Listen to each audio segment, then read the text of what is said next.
Welcome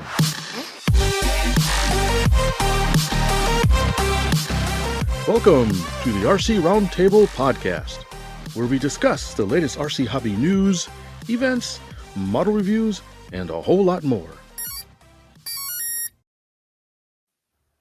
Well, howdy ho, neighbors. Welcome to episode 167 of the RC Roundtable. Hope I got that right. That's right. And joining me, Fitz Walker, is that one who agrees with me, Terry Dunn. This might be the last time I agree with you for the rest of the show. We'll see. Okay, well, at least we're off to a good foot. Well, I mean, I'm the one who doesn't agree with him, so. And that one who doesn't agree with me is, I just noticed your name. That was for you. See, I agree with you. Oh, man, talk about distracting me. Squirrel. Chief Lee Ray. That's awesome. For those of you listening, my name tag is Chief Garibaldi. Garibaldi. Did I say Garibaldi? Garibaldi. Yeah, just that's Londo, the way Londo says it. Yes. Hey, well, we got the look. Terry's like, what the heck are you guys talking about? Yeah, you guys are nerding out on me here. Oh. I guess that means you kind of like the show, don't you? I do, and I'm still watching it. Thank you for letting me borrow the VHS. No, I'm just kidding. You gave me DVDs, but tell people how old the show was. Trivia, I recorded the pilot episode movie on VHS when it first aired. Oh, really? I have it somewhere in a box. The pilot didn't sell me, that's for sure. No, it's pretty mediocre, but the series gets really good. I am sticking with it. Yeah. But it's by the way, it's from Babylon 5 for those of you who are okay. Thank you. And I just want to say Fitz is on the fritz today. So if y'all are listening, hopefully the audio he's recording is okay. But if you're watching this on our YouTube channel, we don't know what's wrong with Fitz's camera. But it's skinny Fitz, short Fitz, frozen Fitz. Yeah. Hey, anything's an improvement. So he's got his little stick, that he whacks it with every few minutes because it goes out of focus, like I think it is right now. Like a lion tamer. Yeah, but for my some focus reason, stick. Yeah. So hopefully the audio, those of you listening, will get the best of it. Oh well, it is what it is. That doesn't change nothing. All right, so hey, we're recording on Super Bowl Sunday, so let's get the show on the road so you guys can go watch the people throw balls at each other for billions of dollars, right? That suggests that you don't intend to watch. Not suggesting anything. Are you going to dig out your Babylon 5 recordings tonight? I know my memory. Did you finish your first season yet, or are you still working through it? I'm not done yet. I'm working on it. Okay. All right. Just curious. Just want to get a benchmark where you are. We will talk later. Yeah, I will call you at the last episode of season 1. Oh yeah, things happen. All right, there's other people here. Hello. No, they're not. All right, so let's get the show on the road. Where do we start? I guess we want to start with some glider antics we had. Or do we have something else on your mind? Glider antic music I should be playing? All right, while you guys talk about that, to the sea. I'm going to raise my laptop. Okay, sure. And I'm talking over the top of you two. Sorry. Yeah. Sure. I don't think there was anything new announced this week, was there? I don't think I recall seeing anything particular. You guys recall anything? I don't. We haven't talked about the B1. Yeah, I guess that's new. Maybe we should bring that up. That's interesting because those are the folks over at Banana Hobby, right? Am I remember correctly? I feel terrible I'm sorry that I brought it up because I actually have no idea. I think it is Bahana Hobbies, but I am not 100% sure. I saw pictures. I think I saw someone who had one with their B2, side by side. So maybe it was someone doing a review. I guess really, I think I just mentioned it because I wanted to get your take, Fitz. Okay, so here it is. I think I found it. With a mouse that barely works. Shall I take over the screen? You can. All right. I'm going to. You have to add it. Yes, Those poor listeners. Those poor listeners. I'm working on it. There you go. We see it. Okay, so that's right. This was a real big surprise for a couple reasons. One, Banana Hobby. That's something I don't think we've really ever talked about these guys, or maybe very rarely. It's sort of, they were pretty popular at one time, and they had some pretty mixed opinions, and then they kind of went quiet for a while. But they've slowly been building up their inventory again with some interesting models. They had something, I can't remember what it was, maybe a Russian fighter or something I remember seeing, and a few other interesting things. And then they popped up with this, I guess the X-Fly model B1 bomber, twin 70mm with working wing sweep. And I don't recall ever seeing a B1 kit. I think it was been a scratch build here and there, but has anybody ever made a off-the-shelf B1 bomber? I don't think so. Yeah, I think this is new. So usually have pictures in the bottom. What happened? View images. Here we go. So it looks like a fairly large. I clicked off. There was a wingspan on this thing. Wingspan varies. Yeah.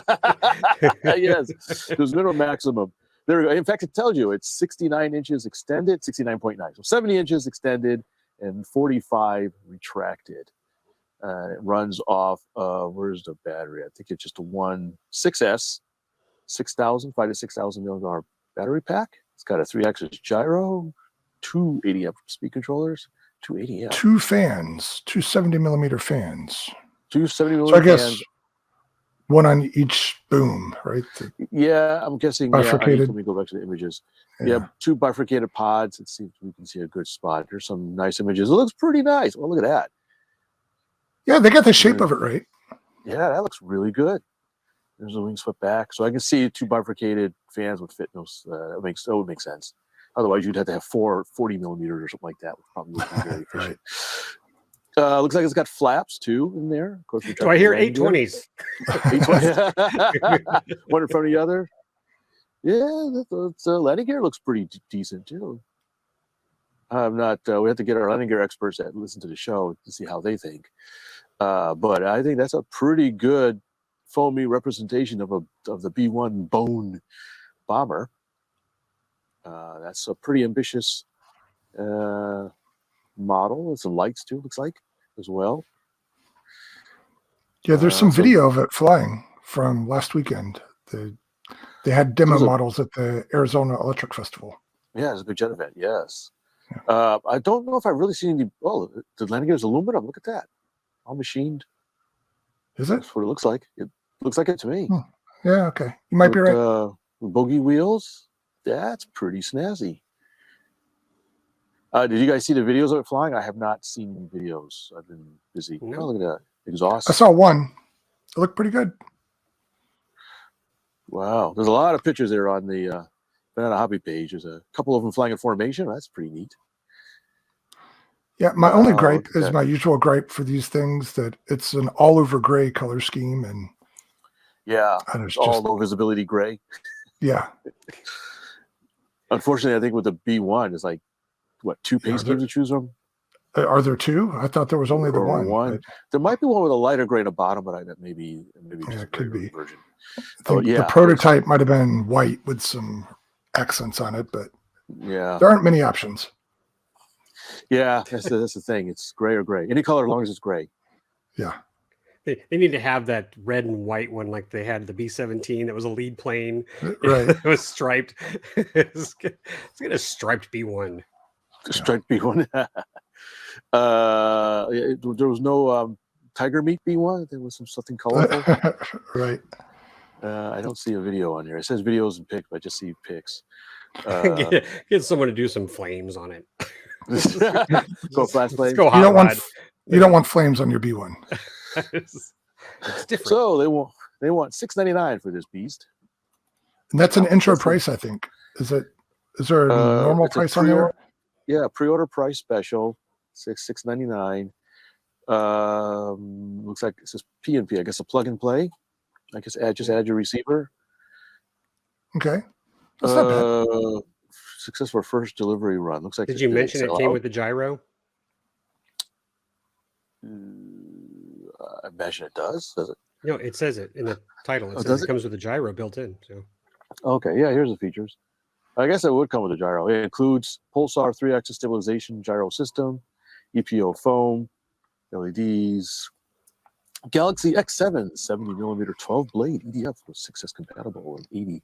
That's interesting. Just one battery, 280 amps. So they're expecting over 100 amps of at full tick. Maybe it seems like a lot. Maybe a lot of ask from a single cell battery, single pack. 8 channels. Well, look at this reverse thrust, optional reverse thrust. That's interesting. Rudder, throttle, elevator. There's some videos. I don't know if it'll come across. I'll click on one real quick. Can it carpet bomb? Just curious. I don't think it's a working bomb bay. Yeah, here's the retracts. You guys seen the video? So, that's interesting. Double linkage with a sliding.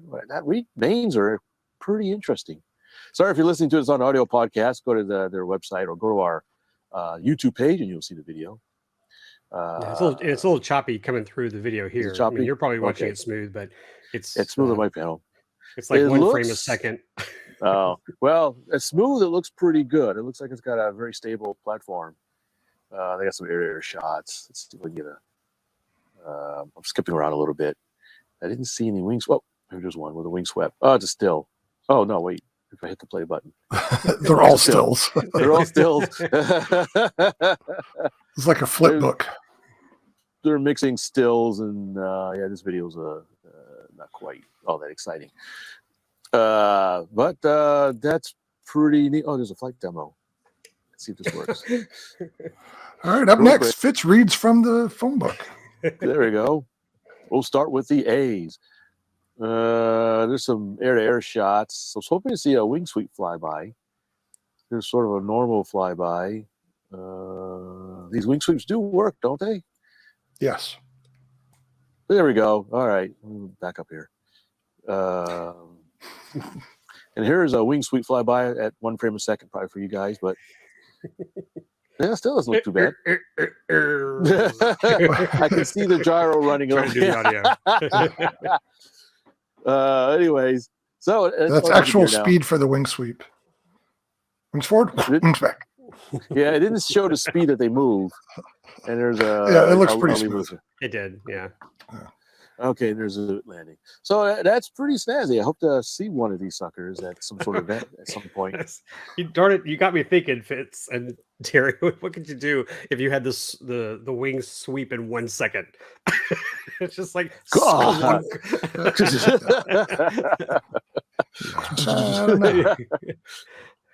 Watch this. You got to add that to that. All right. Well, it looks really good. I will say, yeah, that's a nice looking model. And you're right. I think I have 2 Banana Hobby kits, and one of them is that B25 that I have for Ryan that's still in perpetual repair mode. Still fixed it? Right. Yeah, they got a couple. They got a V22. And, yeah, go ahead. Well, I'm curious. We talked not long ago about the B2, but there haven't been that many out in the wild. I haven't seen one in person yet. I don't know what it's like down there.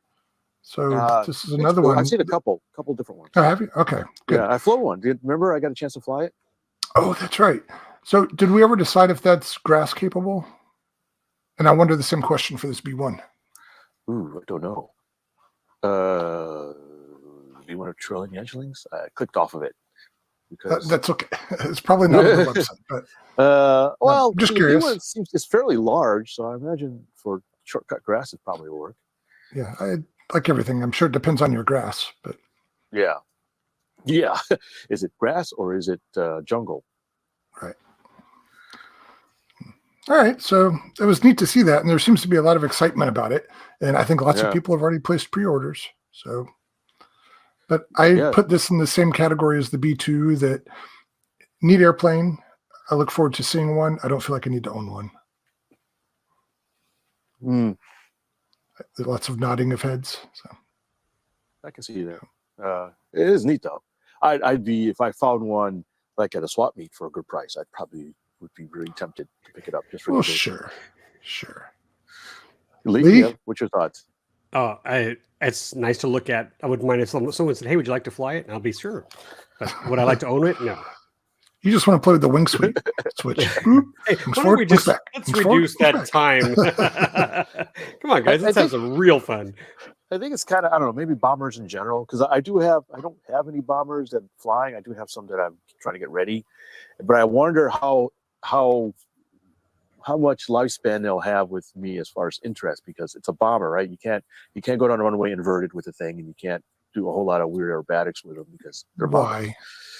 Well, it's because they're bombers. It just looks weird. I mean, you can, and sometimes maybe they'll do it, maybe they won't, but for the most part, it's something you kind of like an airliner, right? You fly it around and you fly it around in a pattern-ish kind of maneuver. And they're neat to look at, but I was just wondering if they're evergreen or not. I don't know. I'm just kind of spitballing here, but all right. So this is where you have fun, Fitz. You fly it inverted, but you put the bomb bay on top. So okay, there you go. No one will expect it. Watch this. You were talking about how fast the wing sweep, I guess, would go. I'm just reminded when I saw Top Gun Maverick, how fast that F-14 took off with the wings out, and as soon as he cleared, the structure on the taxiway, his wings were already back. So I don't think the F-14's wings go that quickly either, but I don't think it I'd like to see you take off and then just have them go back real quick and then just rock it up. But I digress. That's just talking about the wings again. It is a good looking model, and I hope we get to see one locally. Yeah. Kudos to Banana Hobbies for bringing that over. That's pretty neat. It's good to see that they're maybe they're bringing a new life into their business, because they have a couple other planes too that came up with interest. Maybe they'll do a combo China balloon with an F-22. That idea has been tossed around. I've seen several people 3D printing giant thumbtacks as ordnance to put on your models. I'm not kidding you. Do a combo deal. That'd be hilarious. Yeah. Or just have F-22 with a stick and had a balloon in front of it, so it's flying around with a balloon constantly in front. Sure, Fitz. Uh-oh. Is that it? Is that the one? That's your warbird? For those listening, this is the Dubro ad Terry Dunn created. It went viral. Continue. It didn't go viral. It did go viral. Over 250 shares the last time I checked. 300 something. There you go. It was a flash in the pan. That one day I did it. I think it was Tuesday. It went crazy, and then the next day it was quiet. But anyway, it was good. It was very creative. Thank you. All right, what are we talking about? We need to put a link in this post to have people see that, so those listening can. Everybody's already seen it. Well, good. If it's that viral, see, then you're right. I was right. I'm sure we have. What is next, Fitz? The Facebook. That's true. Probably not. How about that little excursion you and I had? You mean that walk in the muddy field? The mud bog? Yeah. Sure. Well, it was my fault. I needed to get some video of the Minimoa flying for the Rayviation. That thing again? We didn't get video last time, or very little video.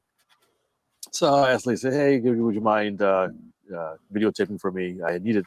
Actually, was it? When did we do that video? Oh yeah, never mind. But I needed to get it done relatively soon. So it looked like it was a nice day out, and it was, but except for the fact that it had rained a bunch, and so the whole field was very muddy and watery.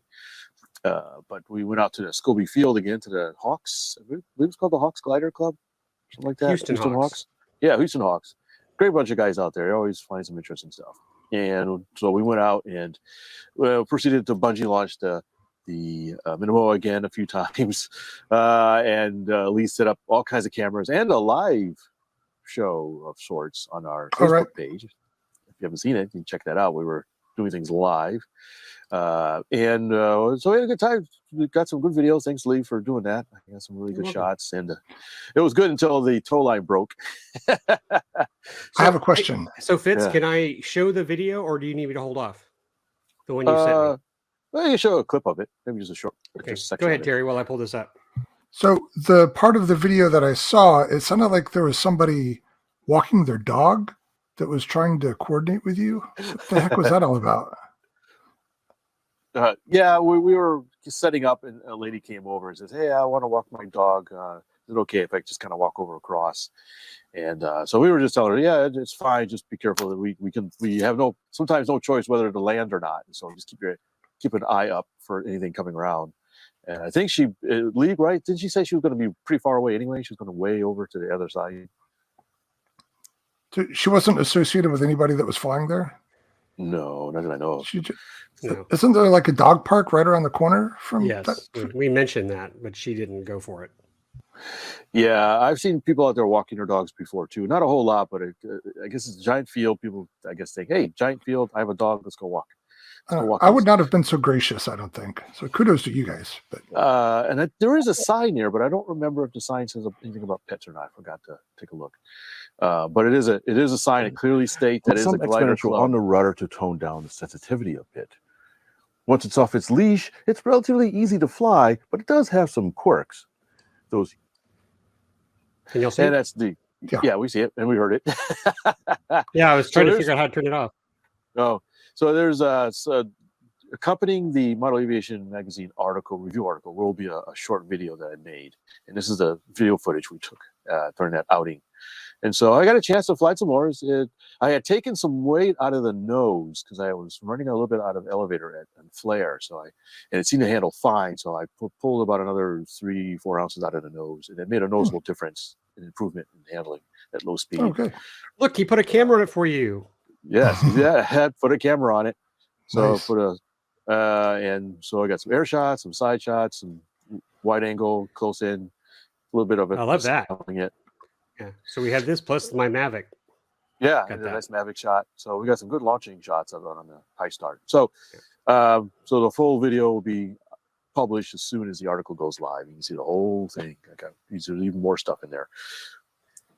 So it continues to be a neat glider to fly with its own little quirky characteristics. All right. You said the tow line broke or the bungee? Sorry. Yeah, the bungee. Well, it technically didn't break. The knot came loose because I was going to say, I'll send you that Boy Scout book I was telling you about. This. I need that bad. I need to go more Boy Scout because my knot tying is terrible. And so on one of the launches, it went up, and about 2/3 of the way up, I noticed that something didn't look quite right, and I see the string was dangling. But not just the string, not the bungee part. The bungee part had fallen away. And it's like, oh, I tried diving to try to release it. It wouldn't come down. So I ended up having to come around and land with that 100 feet of string still attached to the glider. It didn't have any incidents, but it did have to come in a little faster than usual. Yeah, see, now, after I launched it for him, my Mavic was hovering. So I went over, grabbed the Mavic, and I started chasing it. So I saw that line dragging behind it. I was like, I hope I don't get stuck in it. Yeah, it was funny because I was looking and said, "Where's the bungee part?" And of course, they had rebounded way far back. Yeah. Have you ever had the stake come out of the ground? I never have. I'm always careful to try to prevent that from happening because I want to live. Yeah, well, that's why you're supposed to put a parachute at the stake too to slow it down if that happens. But yeah, I thought about that. Yeah. Especially when the ground was a bit mushy. Oh, really? I bet that got their attention. Huh? Yeah, it will. It'll wake you up. Message for you. I understand that Monty Python reference. Message for you, sir. Message for you, sir. Right. So the Minimoa is it's all finished. The article's finished. You've flown it. You feel good with it. Yeah. You feel happy that you did it. Happy that it's over. Happy it's over. Yeah. All right. Awesome. It looks good. Oh, thank you. What camera did you put on there? I put my the Mobius camera, the little Mobius I've had forever. Okay, I was going to say you're the last person in the world still using a Mobius. Good for you. There was one guy at the club today had one on his hat. Really? Same camera, same old Mobius. Yeah. Huh. I saw it. Like, oh, that's interesting. It's a good little camera. I really, really like it. It's hard to find anything comparable nowadays, I think. Well, I haven't looked because this one's still running. But well, mine's the black one. That's the red one. Yeah. This is the run cam. Oh, run cam. Okay, yeah. Mine's the Mobius. The only thing I'd like to see if I can find one smaller. That's the only thing. Mobius is nice as it is, but I'd like to smaller. That's the go-to. Aerodynamic as a brick. Yeah, well, that's the session. The Mobius I like because they're very aerodynamic and wide angle and good quality. Yeah, this is what you want. The go-to we talked about. Worse? Yeah. Why is it worse? Aerodynamic wise. Yeah, it's narrow. It's a big air brake. Okay, so that Mobius, today I put that on this little guy. And it worked just fine. Again. I'm not putting what you have there on this little guy because that's going to be one big air brake compared to the size of this model. I think the frontal area is comparable between the two. You're talking this versus this. No. Yes. No. This one, it's as wide as my finger, and the lens is on top. So. And it sticks up like that. But it's half the width. I promise you. The height. I promise you, it works. I think this requires some testing. It should. And also, if you're putting that camera up against the fuselage, you're not getting a very good perspective. Well, better than nothing. My interjection here is when I got the CZ Cub, which was advertised to put like a GoPro on it, I think they had some people showing. I put one on there, and it disturbed the tail so badly that sucker would just nose down with the wind on it. So yeah. I only did it with maybe 2 flights to the point where I was like, I don't like this at all. So yeah, I remember. I think I went back to this. No, I've put cameras on bunches and bunches of planes, but the one that's had the most adverse effects is when I put a GoPro on top of a Cadet Senior, which you would think wouldn't even notice that it's there, but it threw off the pitch trim. It was still flyable and it was fine, but you could definitely tell when it was on there. But I've put cameras on teeny tiny planes and they just shrugged it off. I just realized for those listening and not watching, the camera I have is a very low profile. It's very flat and lays down. And what Terry has is yours is the size of a brick. Sticks up a little bit more vertical. It's a think landscape versus portrait. And it weighs less than an ounce. Oh, that's good. It's very lightweight, but I'm just worried about the drag. We need to drag this out to the Facebook page, guys. Do a little comparison. What I need is a little Mobius camera that has a periscope kind of lens, so I can. There you go. Yeah. Just make an extension. Yeah. I'd like to say the same thing for GoPro in general. I wish they would have it so you could separate the two, like when the GoPro 10 came out. Obviously the Session is pretty good. A lot of skydivers were using it because it is low profile, even though it's square.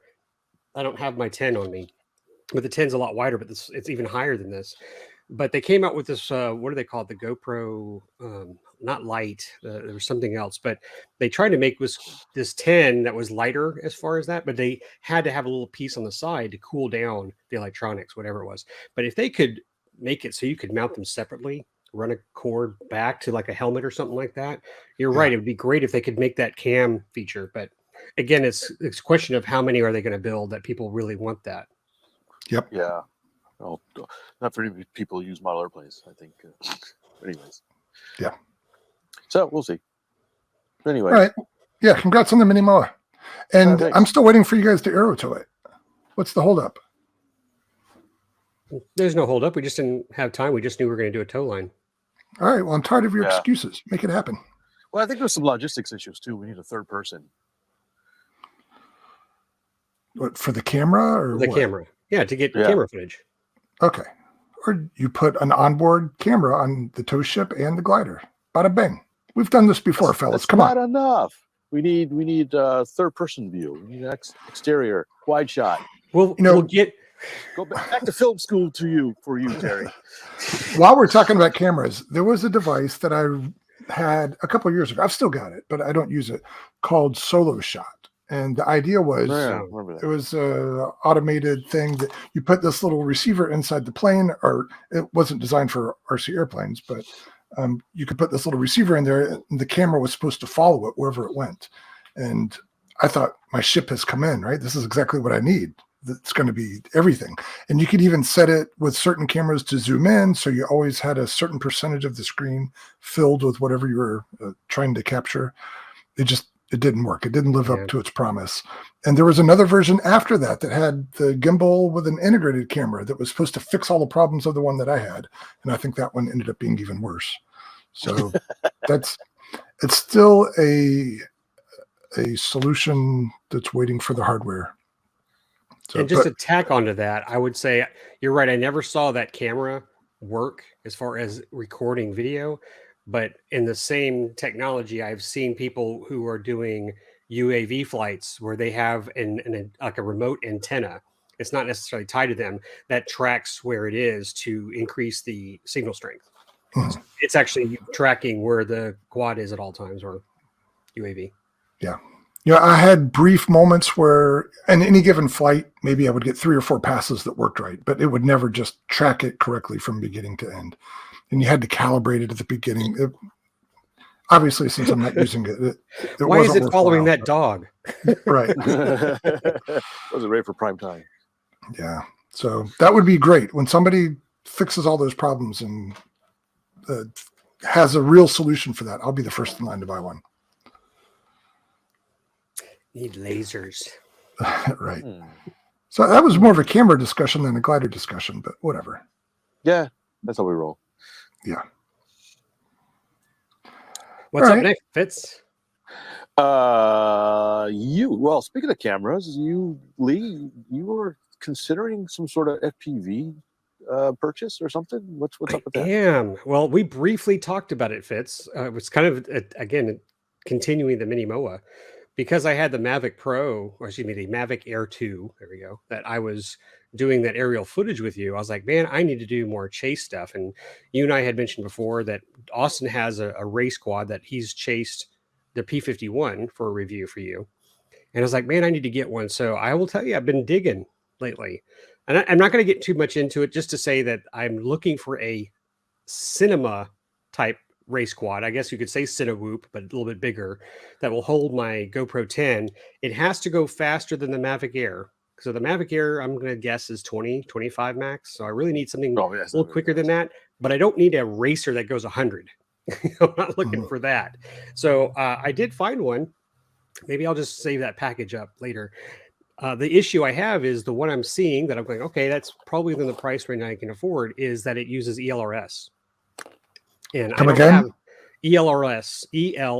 Oh, LRS, long range radio. Well, they call it LRS, but it's ELRS. What's but long range, yes. Well, that's what they call it now. So, or extended maybe. And I don't have that. I'm just saying I don't have a radio that does that. Radio Master sells their radios with ELRS. And you can't put a regular receiver in it? You guys are going to have to dumb it down a little. I don't know what you're talking about. It's a technology used mainly for quads these days, especially for racers. Okay. And they basically say it's next gen. It kind of trumps everything that's come out in the past for FL Sky, FR Sky, and Spectrum and Futaba. So they say it's just newer, better, and that's where most of them are jumping on the bandwagon. And Radio Master is very popular, and Joshua Bardwell, he uses ELRS. And anyway, I'm looking at possibly getting this new radio. Gosh, for the life of me, I'm losing my mind here. I've been looking at the TX16S Mark II, but they just come out with a new one, and for the craziest reason, I don't have it on the top of my head. You're going OpenTX?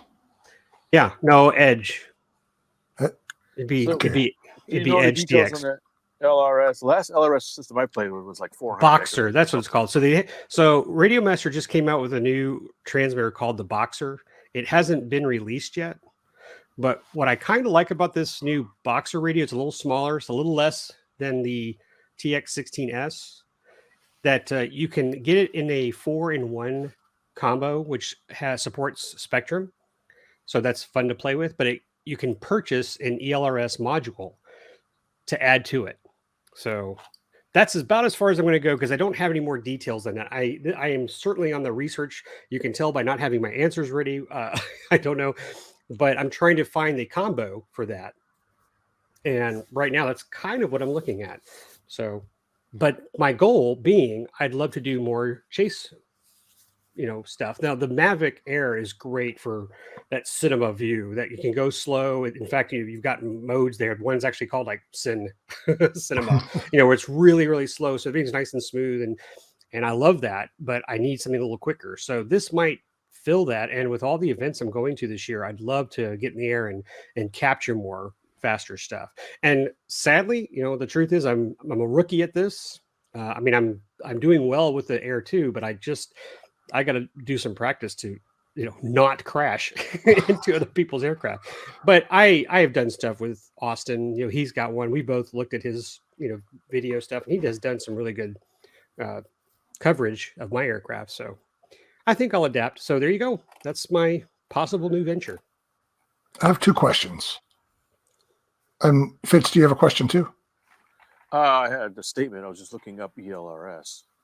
Okay, good. Well, that's one of my questions. So you keep looking. We'll come back to that one. The first question is, and you kind of hinted at it, Lee, is there kind of an etiquette protocol for this? Like, do you ask somebody before you chase their plane? Because there is an enhanced risk of a midair because of that. So I wouldn't feel comfortable just going around chasing somebody's plane unless they said it's okay. Of course. No, yes, exactly. I mean, that's exactly what I'm going to do is I'm going to make sure I get permission. But I've already told Fitz this is something I think I'd love to do for his reviews is to capture some more in-flight stuff. And E stands for Express. So it's Express LRS. It is an open source radio control protocol. But just listening to Josh Bardwell talk about it, it's basically technology that's more, I guess I'm going to say more advanced, maybe or a changing curve than some of the stuff we've just been used to. I'll say DSMX. Okay. So it's just a different protocol, not longer range or different frequency or anything, just different dots and dashes. Well, I'm looking at a page here. Maybe Fitz, have you pulled something up? Yeah, I have. Okay, go ahead. The answer to that question is yes and no. So there is a 2.4 gigahertz protocol, but there's also a 900 megahertz protocol for ELRS. E standing for Express Long Range System. And they're saying it's a protocol optimized for low latency and long distance. 900 megahertz for long distance? Yeah. Typically, a lot of times the lower frequencies will give you a longer range than the higher frequencies, so it's not surprising. Yeah, okay. It's just the physics of it. And they're talking up to 30 kilometers. Come again? So beyond visual line of sight. Yeah. Way beyond visual line of sight. Yes. Huh. Depending on the frequencies and the power output. But even like on 100 milliwatts, we're getting 10 kilometers, about 6 miles on 100 milliwatts on 2.4 gigahertz. So that's still pretty impressive. But what about stuff? Like, is that out in the desert or it has to go through trees and buildings? Well, this is all line of sight, open air line of sight, of course. Anything stuff that gets in the way is going to get in the way. It depends. And that's where 900 megahertz is more impervious to stuff than 2.4 if you're going to fly behind stuff. Well, and also the Boxer can support ELRS up to a watt. Yeah, I think they were showing some powers up a watt. Yeah, 1 watt. There it is. Yeah, I don't know if you need a license for that much power. I was going to think because even a ham license tops out at a watt, doesn't it? No, I don't think the ham has a watt requirement. Maybe not. I was going to say, but they had a SPIA where it's open source as well, and they have modules and that kind of stuff. So it looks like it's an open source optimized link for long range communication. All right. It runs in 2.4 and 900 megahertz. This is me reading stuff. So if you're listening and you're an expert, don't be too upset at us. We're looking on the fly. These beginners. Well, I mean, I listened to Josh's video today about the Boxer transmitter, and it just seemed like a nice little fit for me because it seems it can do so much, and it's not a huge investment. It's not like paying $800 on a new Spectrum transmitter. This appears to be something that does a lot. It's open source. It's always changing. It's something I probably should learn because I've heard other people talking about the EdgeTX software. And I'd like to get into it just to expand my knowledge of it. And yes, I'm not a huge FPV guy. I do have the goggles and I've done it. I have an FPV tugboat. Do you have an FPV tugboat? And if the radio is compatible with other stuff, I think that could be fun. So to me, this is an extension of my photography and in my passion to get some more capture stuff. And yes, I'm sure there are tons of FPV guys out there that are just laughing their butt off going, boy, he has no idea. Maybe they'll email us, contact@rcroundtable.com and say, Lee, this is what you need to do. And I'll be happy to read your email. So just a thought, and I think I see where they're going with this a little bit. It's not only range, but if you're flying FPV, those videos, you see them flying around factories and abandoned buildings and that kind of stuff. And that's going to have a lot of different ways of messing up your radio signal. And so this is supposedly designed to be very robust in those type of environments. Okay. Interesting. So probably not a benefit to the average Sunday flyer, but yeah, probably not. No. I don't think so. Right. But not that you couldn't. It's still a radio link. Right. So we had talked about Radio Master stuff before, and at that time the benefit was multi-protocol. Does this new one that you're talking about have, you mentioned Spectrum, but does it have all the other ones too? Yeah, they call it 4-in-1. I don't have a list of what all the four are. I know Spectrum is one of them. I think 4-in-1 also supports Futaba. Oh, so it supports the 4. I'm just wanting to make sure. I want to make sure, pardon me, that the Boxer does. If you purchase the Boxer in the 4-in-1, that all you have to do is add the ELRS module to the back. It's got a module box on the back, so you can switch to that. And again, not knowing the radio, I've never had a Radio Master. To me, that just seems like, wow, that's really easy to do, especially. And I know our buddy Phil, he's got one. He's got a Radio Master, and I've held one, and they're kind of big and bolted the TX16S. It's kind of big, and it's got some weight to it. And I know people like it. But what the Boxer seemed to bring to the table was it's a little smaller, more compact. And maybe that's going to be something. Since I'm not planning to do FPV like all the time, I think I just need a simple system that'll get me connected to what appears to be a lot of cinewhoops. A lot of new quads, race quads are coming equipped or with the option for ELRS already installed. All right, cool. Yeah, one of us really needs to pull the trigger so we can talk about Radio Master stuff or OpenTX or EdgeTX, whatever it is, with some experience rather than guesswork. Yeah, Tag, you're it. It is me, and I know, and I understand. I'm a target for people just to complain the heck out of me. You have no idea what you're talking about. I don't, but that's what I'm doing. I mean, I've just started looking, especially after flying with Fitz. I was like, gosh, I think I could have more fun. I mean, the stuff I got with the Air 2 was great. I sent it to Fitz, and there's the landing of your Minimoa. With the string behind it. I thought it turned out pretty good trying to fly a level, something that's flying like this, down and tracking with the camera compared to something that's really, more dynamic, in its flight. So we'll see. There you go. That's all I wanted to mention. Hope that's enough. It's always enough, Lee. And the Boxer doesn't ship for another 2 weeks, I think. So, I don't know what the back order might be, but and again, for the price, I think I might pull the trigger, and I'll keep you guys posted. Yeah, what is the price? I think with the 4-in-1 and a couple of the extras was about $280. Oh, okay. Seems reasonable. I think so. Compared to the TX16S with the advanced gimbals that I was looking at and some accessories, that was like $420. Wow, it wasn't always that much. No, it wasn't $4. Oh, no. You know what? I'm thinking that might be the quad price I'm thinking of. So it may have been, but it was over $300. It was over $300. Really, I thought they were below 200 at some point. No. Well, the one I'm looking at had the gimbals, the CNC gimbals cost way more, and they were all saying if you were going to get this big radio, you should get the better gimbals. All right, I remember they offered some Hall effect gimbals, and we were talking about that. They're both Hall effect gimbals, but the CNC ones are finer. Gotcha. I was told that they're just, if you're going to have a radio, what are you laughing at? We have the obligatory thing falling from Fitz's ceiling. Is that it? It's something else outside. I'm not sure what that was. All right. That's why okay. Still learning. Let's move on. I feel like I'm walking through mud here because I really don't know where I'm going with this. Well, let's go from long range flying to some really short range flying. Terry, you were flying inside recently, apparently, weren't you? Oh, yeah. Just a couple of days ago. There was an event at a high school about 40 minutes away from me, and the whole thing was set up by one of the people who's in my club here in Green Bay. And it wasn't just a thing for our club to go and do. It was more of a community event. So they invited students and parents to come out. And if any students had drones or whatever inside capable planes, they could bring those, but also RC cars. And they set up a simulator. It was probably, I don't think it was Real Flight, but something like Microsoft flight sim. And they had a pilot, at least one pilot, maybe a few pilots that were there chatting with kids and for anybody who had questions about careers in aviation. So it was kind of a big deal. And everybody in my club was encouraged to go to show support and interact and do all that stuff.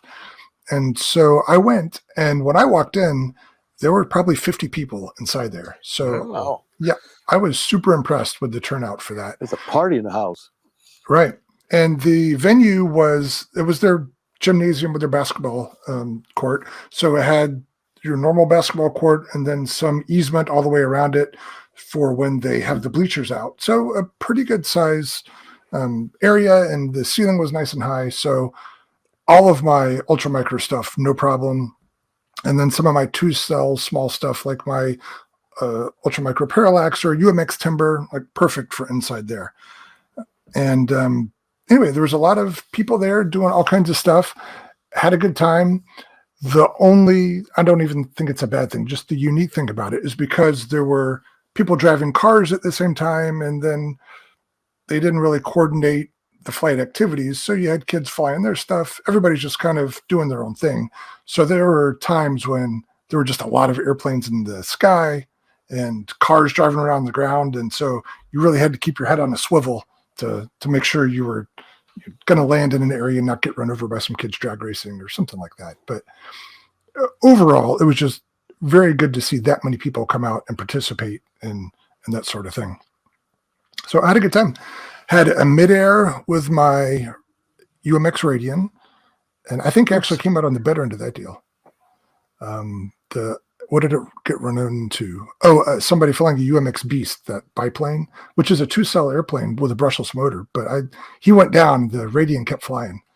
So you get a kill mark on your Radian? Yeah, right. And I also had they had one basketball hoop that was partially not retracted to the ceiling, and I center punched that with my champ. But this is a champ this is a champ that I bought last weekend at the swap meet that we had here. So I can probably talk about that for a minute too. But I paid $20 for this thing, and it had already been upgraded by the previous owner to use a high voltage lipo, which I'd like to use in a lot of my ultra micro stuff. But it had seen some abuse before. The wing had been ripped in half and repaired, but it looked overall pretty good. This is the first champ I've owned, and I didn't like it. It seemed, I know Lee's giving me a look because everybody loves their champ, right? And I've flown yours. I flew my Champ S Plus this morning. Well, what are you talking about? Greatest plane ever. I'm just kidding. Not Maybe the this S is not an S Plus. It's the original Park Zone or whatever it is. I know, but I'm still taking offense that you don't like the Champ. Well, no, only this one. Serial number 553, whatever it is. This one's cursed, right? Is that what you're saying? Everybody loves their champs. That's why I bought it. There's another story to that too. But yeah, I think maybe just it had some weight with the glue, or maybe the decollage got out of whack. It felt heavy and too fast, and I don't know. So maybe I'll part it out and put the electronics in something else, or maybe I'll tinker with the CG. I don't know, but it wasn't the magical experience I thought it would be. Wow. Yeah, that guy must have beat it up or something. Maybe. I mean, with a plane that size, a little bit of epoxy is a significant proportion of the weight. And then it's already got the heavier battery on it too. So I'm not pointing any fingers to anybody at Horizon, or any of the millions of people that love that airplane, but this one just ain't doing it for me. So we'll figure it out. But I also bought a Ultra Micro T28 for $20 at the swap meet. That one appeared to be new in box, and it still used the original battery, the standard voltage LiPo. I have another one of those, and I had already upgraded it, and that's a great flying airplane. I love it. It's the yellow one. The one I just bought is the white one, and I was super impressed with how that flew. It flew slow. It was maneuverable. It was fast. It flew a long time. So I could not have asked for any more out of that. And I'm glad you mentioned that, because Fitz, I don't know when the indoor event happens at Dulles, right? It's at Dulles High School. Isn't that the one we go to? But I have not brought my T28 there, because I have a yellow UMX T28. So I should bring that next time. And that's No, the yellow one does have AS3X. It does, yeah, the one I have. Right. So it's an interesting thing because I bought the yellow one specifically to pull the receiver out. That's when I was building. Remember when I was making the Ultramicro Waco gliders to pull behind the FlyZone C47? Mm-hmm. Well, I wanted a safe equipped Ultramicro receiver so that I could put that on the glider so that it would have a gyro under tow. And that really helped that setup a lot. When I had the gyro enabled on those gliders behind that Micro C47, it was smooth as silk. It really worked great. Anyway, but so I pulled the receiver out. Then I had this empty airframe of the T28, and I happened to have another non-safe receiver, so I put that in there. So even though mine is the yellow one, it does not have a safe or AS3X receiver in it. Or maybe they all have AS3X. I don't know, but it certainly didn't have safe. And the new one I bought is pre-safe, so it's just the bare bones Park Zone thing, but it just flies so great. 4 channels, and you can ride on the runway with the nose up in the air, just riding along the mains, and I don't know, just had a super good time with it. Pop wheels. The other plane that everybody just loved was that Ultramicro B-17 that I got from you, Fitz. Oh, really? Everywhere I take it, everybody just loves how smoothly it flies and what it looks like. Somebody else there had one, so we flew at the same time for a couple minutes. But I put in a couple flights on that thing, and I can't tell you how many people came up and told me how cool it was. So the evil Champ that you have must have been made at the same time the evil B-17 that I had. Because I hated my B-17. What happened to it? I got rid of it. I sold it. Oh, really? And I was like, good riddance. I did not like that B-17. Did you ever fly it when you owned it, Fitz? Yeah, I flew it a bunch of times. Okay. Yeah, the only thing I've done to it, I added a little smidge of lead in the nose, and this is also one that I upgraded with the high voltage LiPo. But man, from the get-go, it's flown great. Yeah. Never any complaints. I found something similar. What I did was I went to a larger battery, and I noticed it was an increase in performance on the motors, and the balance was better. So, so yeah, I got to see why you would like it. And I don't know why the battery they recommended was the one they did, because yeah, it definitely needed more nose weight and it needed a little more power, and that sounds like you hit the perfect combination. Yeah. So tried to knock over my drink there. So overall, I had a fun time at that event. So what else was I going to talk about? Let's go back to the Champ for a second. I got that at the swap meet last weekend. You're gonna bash it some more? Make me cry? No. So the guy that I bought it from had a few things at his table. One of the other things at his table, I should have brought it up here, was a crossbow. So I made a combo deal with the Champ and a crossbow. And something we should know, Terry? No, it's not like not a hunting caliber. He's getting ready for The Walking Dead. Any of those balloons come flying over here. This is not a hunting caliber crossbow. I've actually been using it inside my workshop in the basement. I was gonna say I think it shoots Nerf darts. No. It's metal tip stuff. But it's a pistol, and so I don't know how you gauge these things, but it's I would not want to be in front of it when I shoot it. But I wouldn't want to be either. And actually, when I was testing it out, I had the box that I just pulled the T28 out of. So UMX box has some foam on the inside, but it's basically a cardboard box, right? The first couple shots went through that out both sides. So I'm like, okay, I better put some stuffing inside this box. Oh my gosh. But yeah, I've been having a ball with that thing. So yeah, don't put holes in my phone that you have holding for me. Don't be using my Midwest cell phone for target practice. Yeah, wish we'd talked about that yesterday. Have you thought about like tying a string to the bolts and going out to the pond in the back and have at it with the fish? There's a few inches of ice on the top now. So yeah, I gotta wait. But yeah, I don't think it's to get dinner. Comes back with 4 minnows. Yeah. But anyway, I thought it was fun and a unique purchase. So speaking of that swap meet, you broke my heart. You said you missed the little helicopter thing. The Hyperfly. Hyperfly, yeah. What story with that? Yeah, was too late. Second. No, it was my own dumb fault. So, I was there before my club hosted it. So I was there to help set up the day before and also before it started on Sunday. And I saw this guy come in and I saw the stuff and I was walking around taking pictures, the pictures that I posted for us on Facebook. And I'm like, okay, I got to remember that. I'll come back and talk to this guy. And the next time I came around, it was just as somebody else walked up, was looking at it. Hey, a Hyperfly. He knew what it was. And then he asked the guy, hey, what do you want for it? And he said, $20. I'm like, no, man, come here, Terry. And yeah, this thing looked like it had been pulled right off a hobby shop shelf in 1990. Like, stop never mind. Yeah, putting salt in the wound, Terry. Yeah. So yeah, I missed out on that one. Wow. Yeah, it was so nice. I don't know if I would have flown it because just the pack, it literally was new in package, everything there. Wow.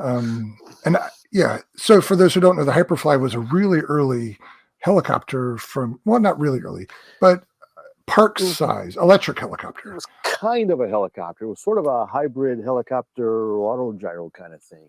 Yeah. Sort of well, like, the head was powered, but it didn't have a tail rotor, right? It just had this big fake tail rotor like a rudder or vertical stabilizers. Right. You had to be moving forward, as I recall. Anyway, it was pretty advanced for its time, but now it would be considered Stone Age. But yeah, but it was such an interesting little thing. Anyway. Yeah, it certainly caught my attention. But later on from that same guy, I did get a different interesting project. It's a Ford Flivver, an ARF of the Flivver. Yeah. Oh, really? Oh, yeah. There was an ARF made out of Europe, I think. This was imported by, do you guys remember Diamond Model Sports? Is that what they were called? Yeah. Diamond something. I think they're still around, actually. They're not. And I was familiar with them before, but they're gone now. And come to find out, they were based in Oshkosh, just down the road from me. So maybe there's a lot of Diamond products available because of that here. But anyway, they made a couple versions. This is the larger of the two. So it's got a 70-inch wingspan. Wow. And the Flivver's it's almost a cartoonish plane. It's really, this was a project that Henry Ford came up with. Too. I don't know. There may be other examples out there, but this is the only ARF that I'm aware of. But it's a balsa supply ARF. It's got a fiberglass top hatch, designed for glow, but easy enough to convert to electric. It ought to be a nice, good size airplane, and it looks pretty good. So I got that for a steal. They were trying to auction it, and the opening bid, nobody was taken, and then they kept lowering it. And then finally I said, all right, fine, I'll take it for that. And then nobody else bid against me. So I stole that. Yeah. I'm surprised nobody was interested in it. Seems like me too. Again, it's the benefit of liking unique airplanes. Yeah. Not many other people do. Did you sell stuff that you had gotten from that other lot at a state sale? No, I'm still kind of working my way through that. So I didn't sell anything that day. I mainly went to do whatever the club needed to get set up and run. But of course, I ended up buying some things. So you have you joined more than one club, or just the one club you've joined so far? Just the one. There's only one in Green Bay. Oh, okay. I thought there were multiple ones. Nope, just the one. Oh, okay. So I went out flying today out at our field. We can talk about that later if you want. Speaking of swampy fields. So I'm trying to remember if there's anything else from the swap meet that I should tell you about. Anything of interest? Maybe not. But there's a lot of neat stuff there. Was it hosted by your club then? Hosted by my club, yep. Yeah. How did we were great attendance? Much more than anybody expected, I think. We rented out like a reception hall.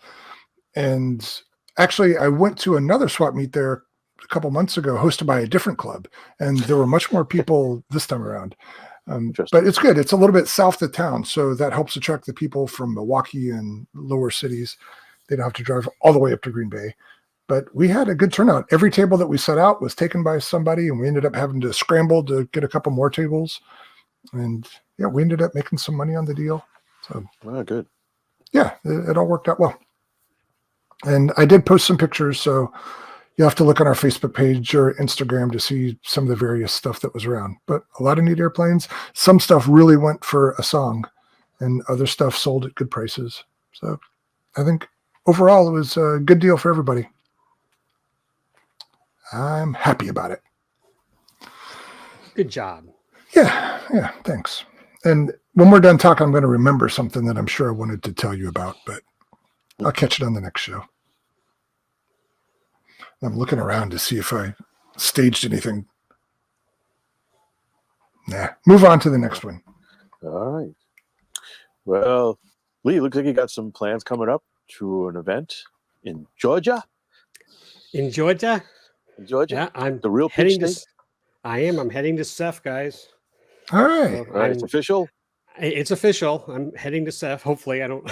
I'm planning. I hope I get there. I hope I arrive. Hope I get to fly. You flying or driving? I'm driving. Wow. Yeah. It's a good haul. It is. And I'd take my buddy Fitz if he could go, but no, he can't go. Sorry. So make it up somehow. I'll be going solo. However, although I'm going solo, I'm hanging out with our buddy Damon Dag Atwood.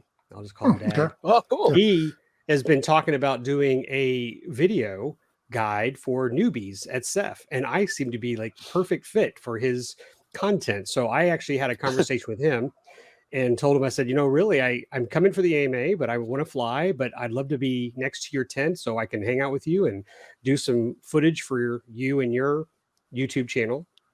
Plus also you can. Well, his video is specific to SEFF newbies? Yes. Not ours. Okay. Yeah. Okay. Not me, but just I would be a good candidate to watch what this is all about. So you want to go to SEFF? To SEFF and fly your airplanes. Here's how you start.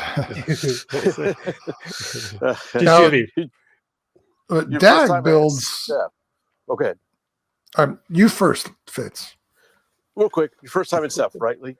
This is my first time at SEFF. Okay. Go ahead, Dag. It's like best by what, times 10? 20? Oh yeah. 100? Easily. Yeah. Order of magnitude easily. But I say that not having been since 2012 might have been the last time I went. I've been twice. I think 2008 and 2012. That's more recent than I have. So.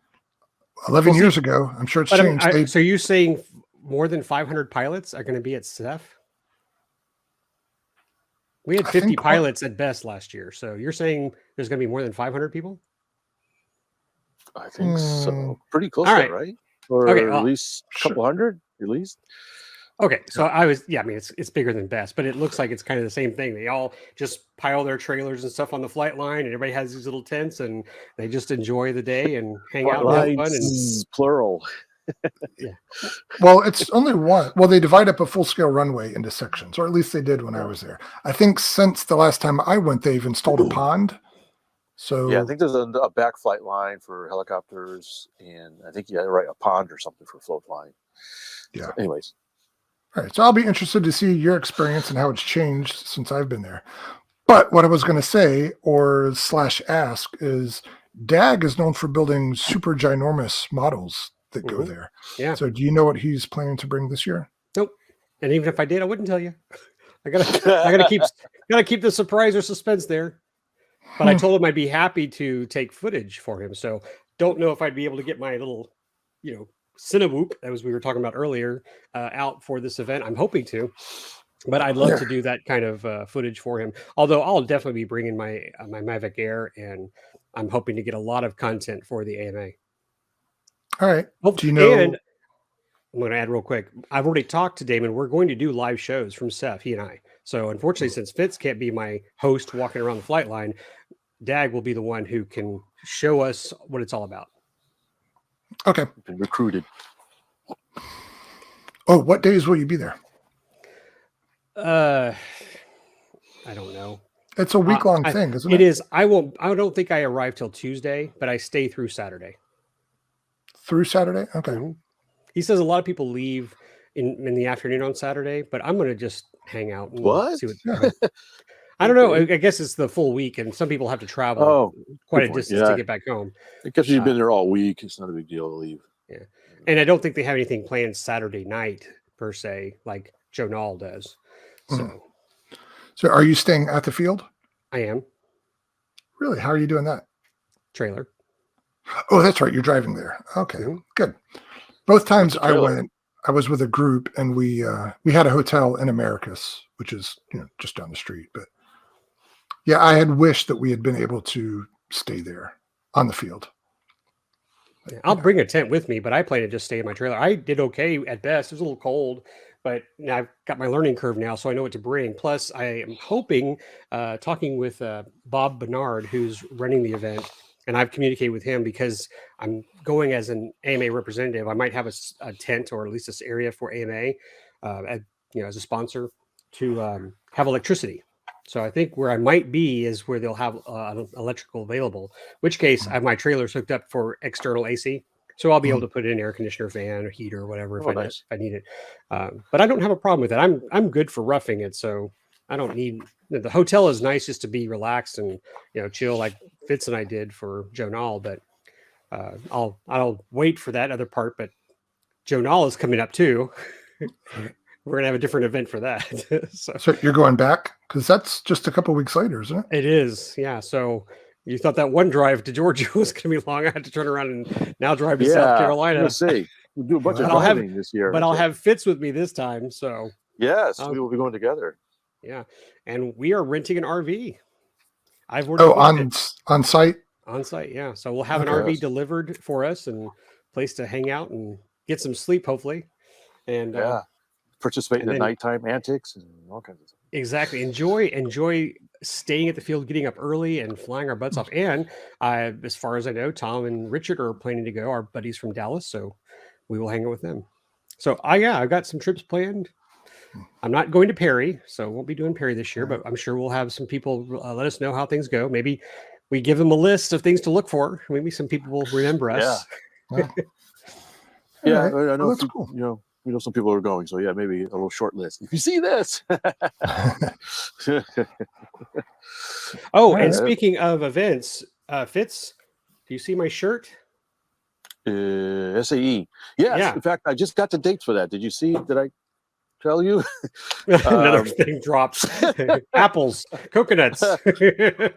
Sorry, I got distracted by something. I just realized I left outside and it's hitting the door. No, but that's another event that I'm signed up for the AMA to record content. So yes, we have. Let me see it real quick. Raymond just told me the dates for SAE, and where are they? I think he told me the dates. Did I not write them down? Maybe they're on top of your head. We're on top of this. No, I'm looking at my phone. We'll go ahead and talk. I'm going to look it up real quick. No, I'm just saying we've got a lot of events to attend this year, so we're going to be pretty busy. Hope you guys who are listening or watching can catch up with us while we're there, especially if you're at Joe Nall. Since Fitz and I will be camping out near the electric line, we'd love for you guys to stop by and hang out. And got to definitely bring some float planes, Fitz. Oh yeah, definitely. Yeah, that float area is real nice. So I've got a couple. I can bring. Do you see me pondering? You see my pondering face? Feel it. You got something so in the works? I wonder. Well, first I was thinking bringing my CZ Cub with the floats because I bought a set of floats and I haven't used it yet. But now I had so much fun. This is hilarious to say this. I had so much fun flying that other guy's Twin Otter. I have another. Yeah, I have another Twin Otter. It's new in box. I had Fitz buy me one after I loved mine, so I have a backup. I'm like, should I go ahead and just build that and put floats on it? All right. So find out. There's a lot of similarities here. So when I was driving back and forth to the flying field today, I was listening to the latest episode of RC Plane Lab podcast. They're going to Joe Nall. They're going to be camped out near the pond. And Ron from that podcast he bought a Twin Otter with floats just for that purpose. He heard our show. You can just fly his. That's or we'll fly each other's and then we'll go, which one's yours? But also, that'd be a great photo though for dual. This sold. When is Joe Nall? May. Okay, so a couple months away. But they were running the Electrostreak build, which I've started on the fuselage. I'm not finished with mine, but so Fitz, you bought the short kit, and so you've got a couple months before you're face to face with the people running this. So Don't embarrass us. I plead the fifth. Okay. You're not watching the Super Bowl. You can have it done by 8 o'clock tonight. I'll see. I don't know. There's a lot going on between now and then, and so I don't know if I can squeeze it in. I'm trying to help you avoid an awkward situation when you run into them there. Well, maybe I can bring you just going to berate you every episode, Fitz. Well, just keep hammering me, Terry. How quick is yours going together? It's pretty good. The initial stall was I had my stuff is just scattered everywhere, so I had to find all the different places I have balsa wood stashed and different things like that. The actual assembly, if you're set up ready to build something, is not bad at all, and you know what components you need, and you have them available. Good point. I need to find a BOM. I had to go to the hobby shop. Yeah, I had to buy some triangle stock yesterday. Did the hobby shop seem to have?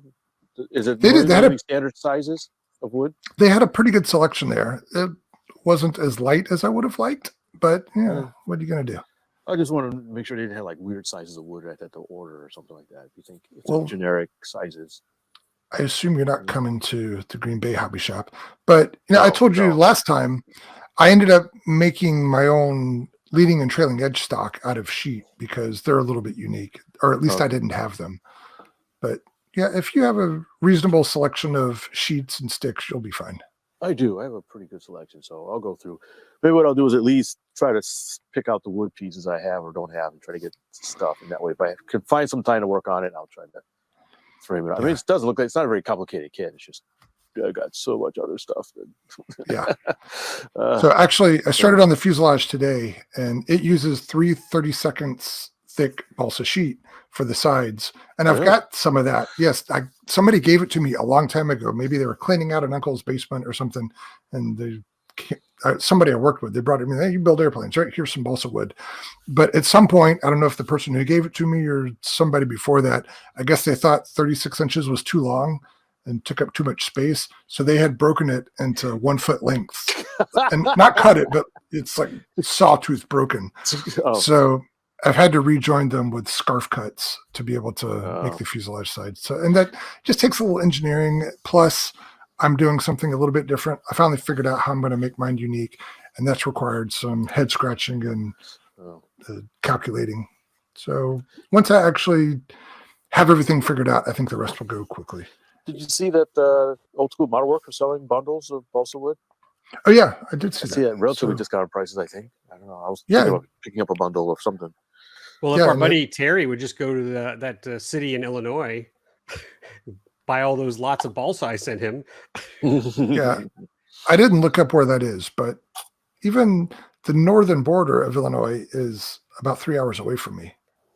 What do you want? I'm driving to Atlanta and then South Carolina. Cry me a river. No. But you are coming to Oshkosh. That's it gets better because I was telling you how busy we are. Because then I drive to Muncie for like June for Camp AMA with Ryan. I come back. I drive back to Muncie with Austin for Nats. And then from Nats, we drive straight to your house in Wisconsin. Wow. Yeah. So you can't make a little trip down to Illinois? Yeah. Well, if that auction's still open, we can look at it. The thing is with those auctions, you can usually get a good deal, blah, blah, blah. They say, but you must pick up between 11:15 and 11:34 on Tuesday. And that's it. They won't ship stuff. Or if they do ship it, they want all these extra surcharges. So it's not pickup friendly usually. I understand. I will say, speaking of that, I have an estate sale I'm looking at where it's in Arlington. And I know we have friends. Oh, Texas. And we have friends up there, but I think it's over on the 15th. And I have a friend who's up there, and I said, hey, do you think you'd be able to pick this up if I ordered it? Because it's no shipping. But it's got a vintage glider. Should I tell you what it is? I'm afraid to tell anybody. I don't want people looking it up and getting it for $1 more than me. Well, that's another thing about that auction you sent me. It looked like the RC people have already got the scent of that thing. Oh, did they? Oh, I didn't. That's what it looked like, but I didn't notice the balsa specifically. But anyway, go ahead. Oh, I've got a. Well, like, we will get this recording up before the auction ends, so I'll just tell you, Sagita 900, new in box. Oh, really? Kit? Yeah, a Sagita 900, and I'm like, oh, I'd love to have one of those. We knew somebody who had a Sagita at one of our flying areas, and it was pretty. It's very I don't know if you've ever seen this kind of pointy tail. You might remember Kirk Jensen had one. Fitz. He has a pointy tail. Sagita. Usually that falls off after. Anyway. Anywho, I was like, I'd love to have that. I think it'd be a great kit to have, and right now there's no bids. It's like, holy smokes, I'd love to get my hands on that for like $10. There's a dozen of you waiting around just ready to snipe on that. You know what? Our next show, I'll say, so that thing went up to $395.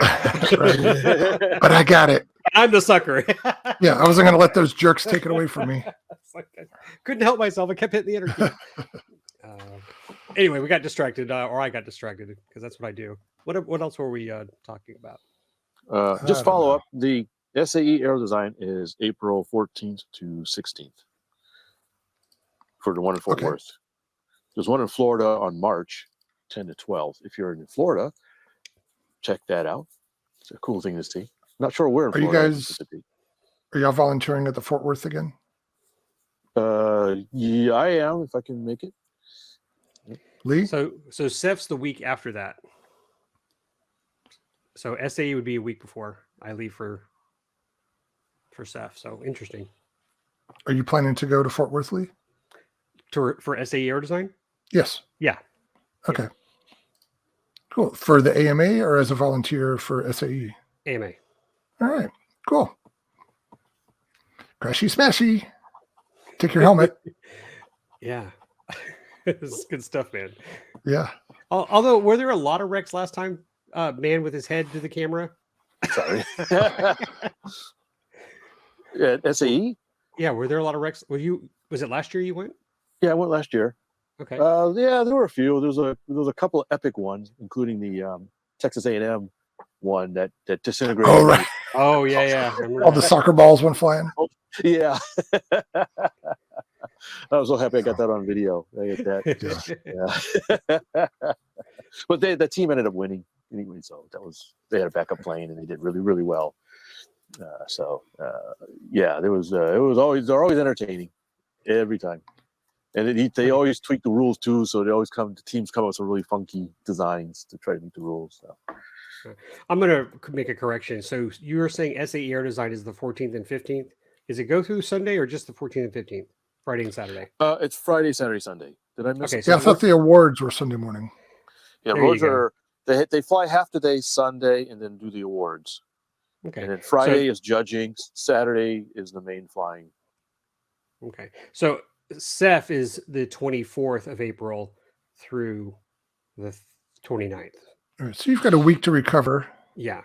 And I'm hoping to get to SEFF either by the 25th or the 26th. I'm not sure which day I'm planning to arrive. But anyway, but you're right. That's another week later. Well, speaking of crashy smashy, I'm admiring that single blade propeller behind you, Fitz. Is that a new technological breakthrough? I don't know what you're talking about. I don't see anything. No, it's counterweighted. It's got one big lead weight on the other end. Yeah, they're really efficient. It's a single blade. Yeah. Well, I don't see. Looks fine to me. Yeah, it was so bright. So your savage bobber's pretty savage. So yeah, if you're watching on the YouTubes, it needs an alignment too. It had an incident today. Okay. You can just you can stand up for a second and then just let people see. In fact, I'll give you solo.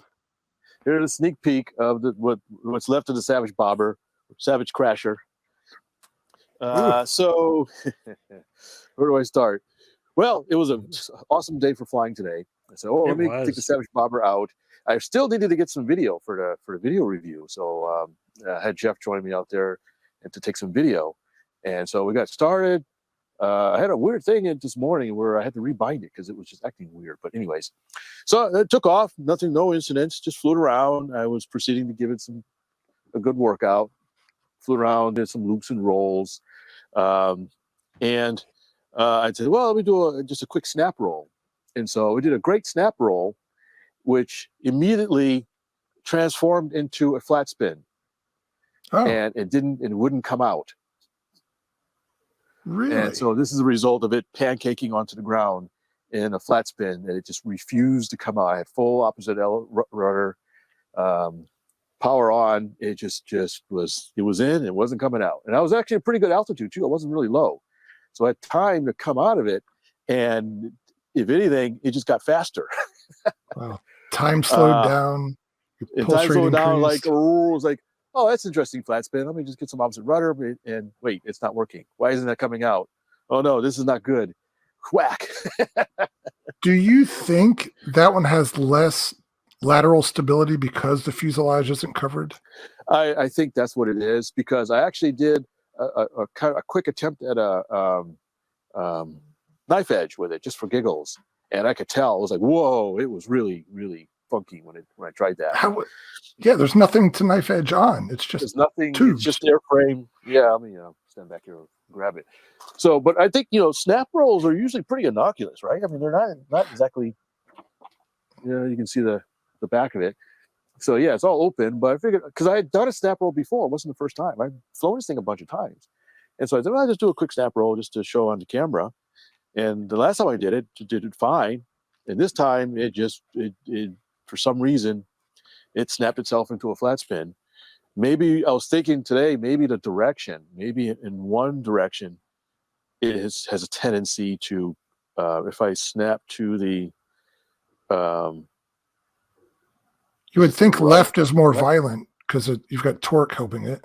Yeah, one way is more violent. So I might have, when the last time I snap rolled, I might have done it in the opposite direction, and it's okay in that direction. I mean, when I did it today in the opposite direction is when it got more violent, because you've got the P factor pushing it. So I might have done thing maybe to the right today instead of to the left or something like that. So yeah, unfortunately, it's pretty well banged up. The fuselage survived fairly well, but the wing mounts got trashed in the top, and the landing gear is sprayed. The wing struts are buckled. One wing looks pretty good. The other one has some spar damage a little bit. There's I'll show you. There's a where the spar kind of poked through the covering. Oh yeah. So I have some stuff to talk about on my video review. And it is a nice flying model. It doesn't fly bad, but I think it's just there's certain things you just don't want to do with it. Was there video? Yeah, it's on video. Yes, it's on video. It was I was doing a video review. Thank the gods. So I got video and commentary. I don't wish it. Gods. Yeah, I would not wish that to happen to you, but if it's going to happen, put it on video. It's on video. Yes. I don't want to see it happen, but when it happens, I want to see it. Is that the whole joke? Yeah, something like that. Yeah, I mean, at this point, after his little battery ejection thing, everybody's got to have a camera on Fitz from this day. Right. Something excellent is going to happen. All right. So yeah, it's going to suck. That's not your only transgression lately, right? Did I do something else? I thought the F-14 behind you had a little scrape too. Oh yeah. So yeah. Oh, go ahead and rub it in. yeah, just rub it in, Terry. Thank you, Terry. Remind me not to let Fitz fly any of my planes this week. So minor. Well, this one was more of an experimentation. I knew I was taking a risk when I had the transgression with this. This is the E-flite F-14, the twin 40 millimeter EDF. It's a neat little plane, actually. There we go. Would you say that's about 1/32 scale? Oh, I don't remember. Oh, probably. Yeah, pretty close to that 32nd or 24 scale. So yeah, it's a small little guy, but it's neat. I've been having a lot of fun with it. But what's interesting is the wings are designed to snap. The linkage in here has a design in it that if you abruptly hit the wings or anything like that, the linkage snaps off by design to prevent you from stripping any gears or anything like that. So it's got a weak link, I guess you could say. A sacrificial connection. It doesn't break. It just comes loose.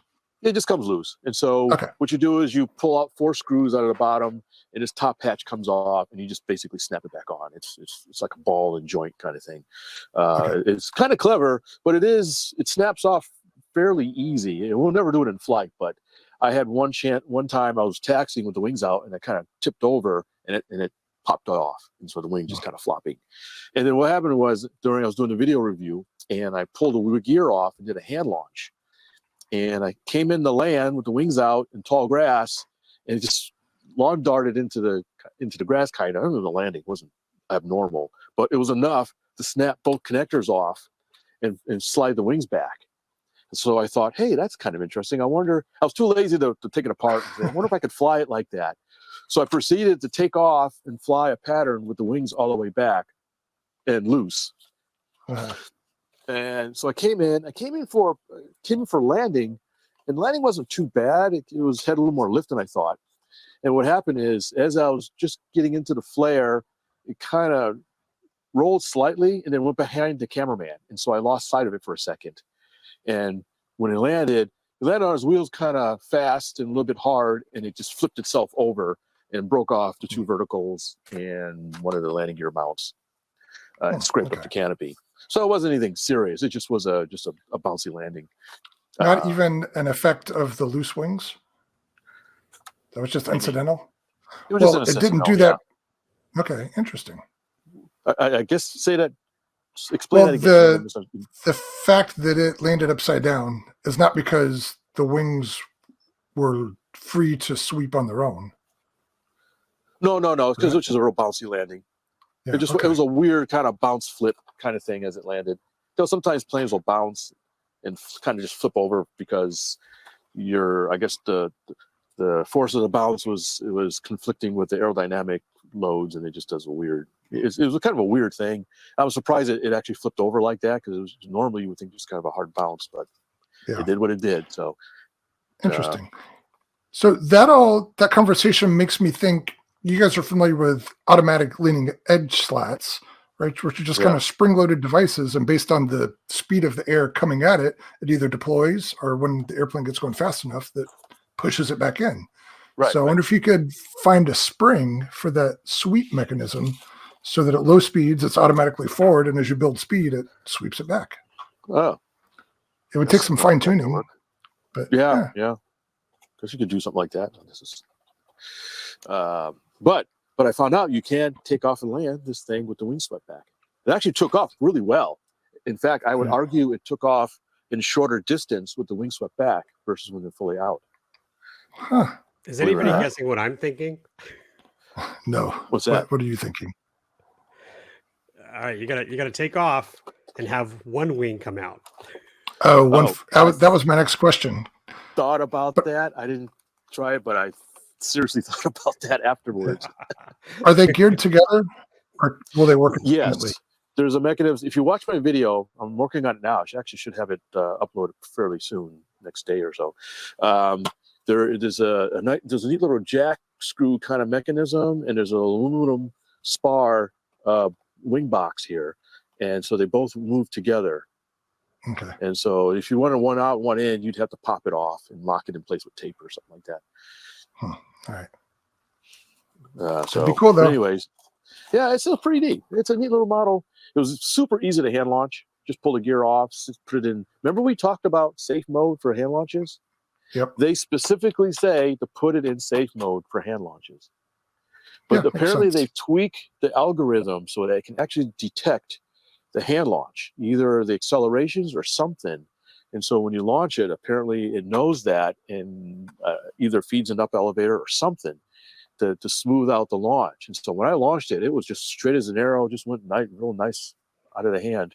Did a really good job. It was super easy to do. And has good power for that? Yeah, plenty of power. Yeah. All right. Awesome. It's a good looking airplane. It is. My only complaint is we were talking about the B1. This has the same problem. That's got some accents, but it's got some, but when you get it away, it's got low visibility. When the wings are out, you can really yank and bank it and keep it in tight and close. But when the wings swept back, your turns get larger and it starts getting hard to see. There's a couple of times where I was like, I think I can see where it's going. I think at one time I even flipped it to safe mode just to make double check that I was in the right orientation. Yeah. So I'm seriously considering doing a little bit of a repaint. I found there's some high visibility F-14 schemes out there or higher visibility. So I may tweak the paint scheme, but it is definitely a keeper. I do like it. It's pretty snazzy. All right. Cool.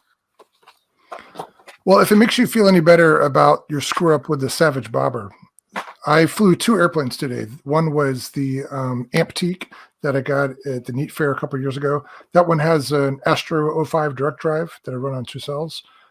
Beautiful airplane. It flies great. And today was a little bit windy. And actually, when I got crosswind trying to taxi out, it blew over. Ended up blowing over a couple times, but it's fine. Anyway, the other plane I took was my CZ Cub, the older blue one. And I had to set it up, got everything going, flew it 2 times, brought it back in, and was taking it apart to put it away in my car, realized I had never attached the wing struts to the fuselage.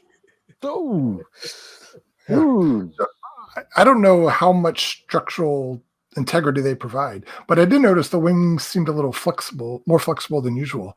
But yeah, my dumb brain never snapped to it during those flights. And I wasn't doing gentle stuff. I was doing a lot of knife edge and rolls and they all stayed kinds on? of stuff.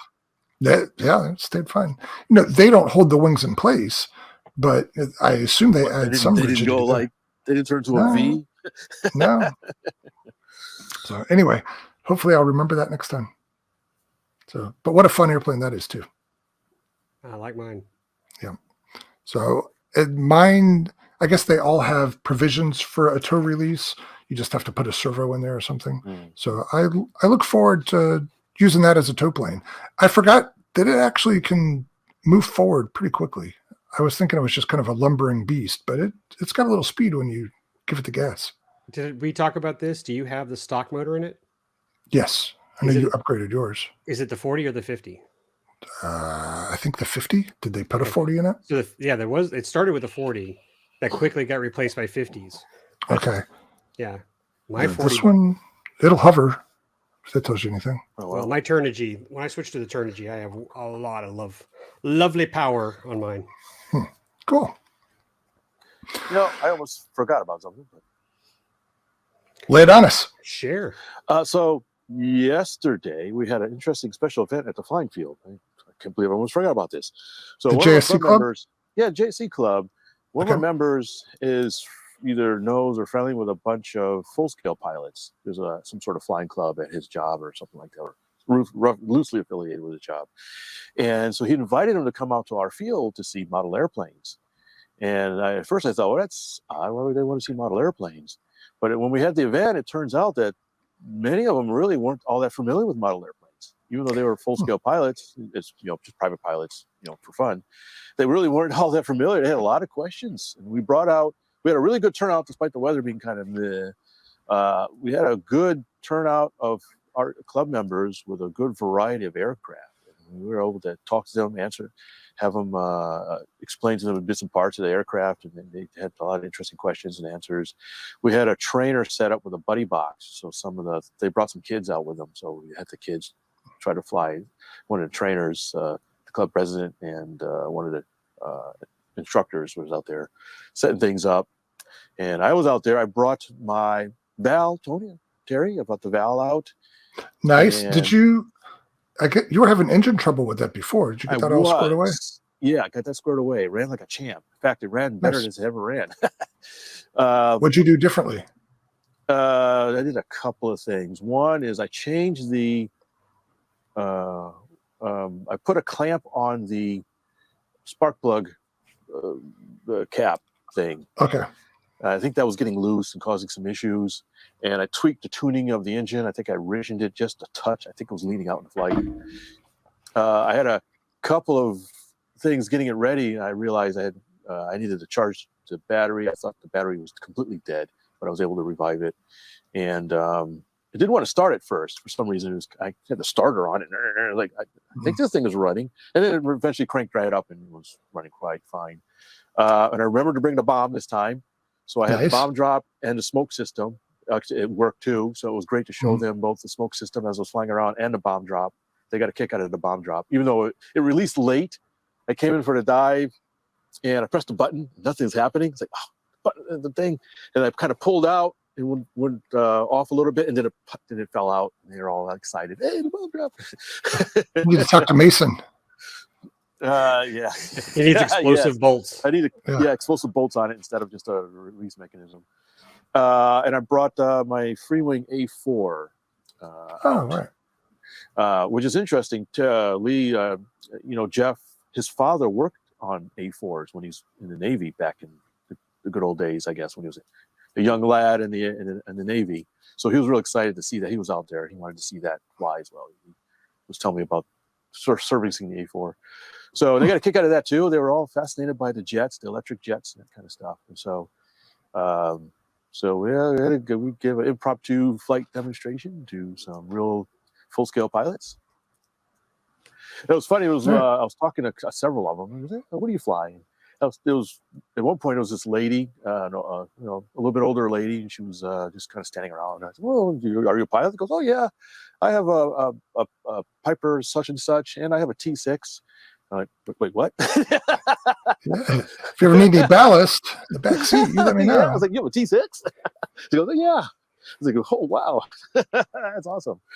Yeah, cool. So, anyways, I just wanted to mention that. I don't know. I forgot if the club had a name or not, but we had a great time hosting them for a bit. Nice. I have a little segue there because our next little outing at JSC is going to be with our buddy Tony Accurso and his daughter Evelyn. I don't know if Terry knew this, but they're driving to Texas this week, and we're gonna. Wow. Yeah, so I'm hoping Fitz is going to work out a location and time, but I'm hoping to catch up with you guys on Wednesday to hang out with our buddy who's from California. Yeah, how long are they going to be in town? Well, we can talk about it a little offline, bit about airplanes.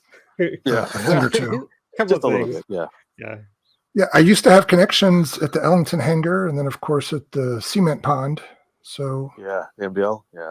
Yeah. So if you guys are intending to do tours at those places, I might still be able to help. But it's been a long time. Yeah, I don't know. The MBL would be neat to see because that's usually off the beaten path. Yep. I don't know about Ellington Field. Yeah. And Ellington too. Yeah, he would be. Oh, I didn't think about Ellington. Well, he may have access. I don't know. He might. He may have more access than we know. I had not thought of that. Let me, because there's the Air Museum up there too. You might be interested in. All right. So let's talk offline. See if we can make it a special trip for him. Yeah. But we'll talk about our visit. Hopefully, upload some photos on our Facebook page when he comes down. All right. Cool. Now I just texted you guys an image. I forgot to talk about this, but this airplane, it's a cartoon ME-109, and I don't know how else to describe it. It's like all smushed and fat, but it's certainly an ME-109. Yeah. And this is one of the models that one of the high school kids had at that indoor fly-in. And it looks like it's an ARF or something, like off the shelf. And I saw the kid flying. It looked like it had a proprietary transmitter with it. And it looked like it flew well, but probably needs a little bit more room than they had in that gym. So, and the kid looked like he was a pretty good pilot too, but there you go. Yeah. What is that screen? We will share it. Yeah, we'll include it on the collage. But there was not one wall that airplane didn't smash into during the night. Constantly, you hear it smash into the bleachers, whack. But it had some sort of prop that falls off. You'd hear the whack and see the prop bouncing across the floor. He'd go over, put the prop back on, and throw it right back in the air. That must be the toughest airplane I have ever seen in my life. And it didn't look like it was, after I took this picture, that was after it had smashed into a lot of things. Wow. So it's made out of Nerf material or something. It was incredible. I'll have to look it up. It looks like with some good hobby quality RC gear in it, it might be something worthwhile. So did it look like it flew okay? It had a cheesy radio system. And again, the kid looked like he was a pretty good pilot and he was flying other stuff. It needs more room than they had in there. And it looked like it needed to fly kind of fast too. So, those conditions, that wasn't the best place for it. But it impressed me with how stinking tough it was. It just kept on going. Interesting. The ailerons are sort of inboard on the wings, I noticed. I haven't looked at that yet. Yeah, they're really inboard. That's the problem. Needed more aileron. Yeah. It's weird that they did that. Huh. That is interesting. It's an interesting color, too. Yeah, right. I'm sure that's skill. The infamous gold ME-109. Interesting. Well, cool. That's neat to see the neat stuff that shows up at these events. Yeah, right. There was some neat stuff there for sure. Sorry, are we ready to go watch some? What do we want? Cricket? Are you ready for some football? Or rugby? Rugby? Kickball? Curling? I'm just ready for food. Sumo I wrestling, actually not a big fan. I don't know. I think I've been let down by the commercials over the past 5 to 6 years, so I've kind of lost interest. That used to be our thing. You know, everybody would come over. We just all wait for halftime. Yeah. Now it's just not the same thing anymore. So now it's that's half naked time. No, but maybe we'll end it with this, because this has been something we've been seeing on TV shows, local TV shows. Like, what is your favorite halftime show? I'll just leave it at that. What's been your favorite halftime show? Al Hurt at Super Bowl I. Super Bowl I. Yeah. Al Hurt played the Super Bowl halftime on the first one. Fitz, do you know? Do you care? Sorry, it's not my thing. I don't think I've ever watched the Super Bowl more than 5 seconds. So Janet Jackson. Who's Janet Jackson? Never heard of her. I'm still that one. I remember the wardrobe malfunction, right? I gotta say, we probably had 8 people in our apartment watching the show, and I caught it and nobody else did. I said, "Did you guys just see that?" And they went, "See what?" And we were recording it. It's like, "I'll show you." And they were like, "No, they were like, oh no, that's meant to be that way. No, that's just a prop. No, that's an undergarment." I was like, "No, that's no way." And then sure enough, the next day I was like, I was redeemed. Yeah, she popped those suckers out. Yeah. But I'm still gonna go with Prince. I think Prince had the best, almost how do you say, thrilling, halftime show, because he could have been electrocuted. Coming down pouring. Those poor 2 dancers that were with him, you were waiting for them to flop on the ground, but he's just getting drenched on with an electric guitar. It's like, which one? I don't remember all that. But was there one with either Lady Gaga or Madonna flew in or something? Was on a that was yes, but that was I know who you're talking about. Oh my gosh, I forgot her name. But yeah, someone did come in like a high wire act. Yeah, Pink. Or maybe it was Pink. I don't know, one of those ladies.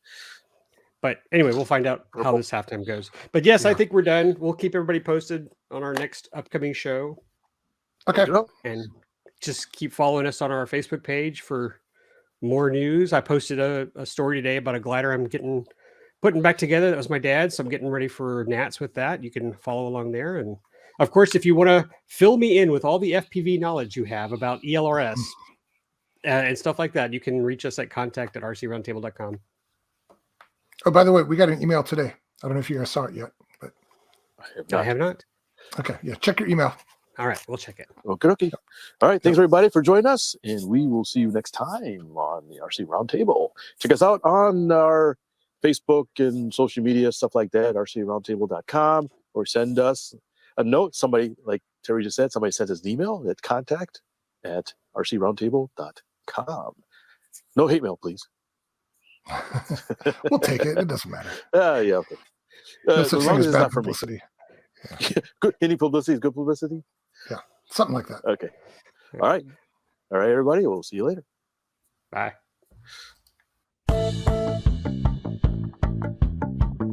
Please visit our website at rcroundtable.com, where you can send us comments and suggestions or listen to our other great podcasts, where you will also find links to our iTunes and social media sites. Thanks for listening.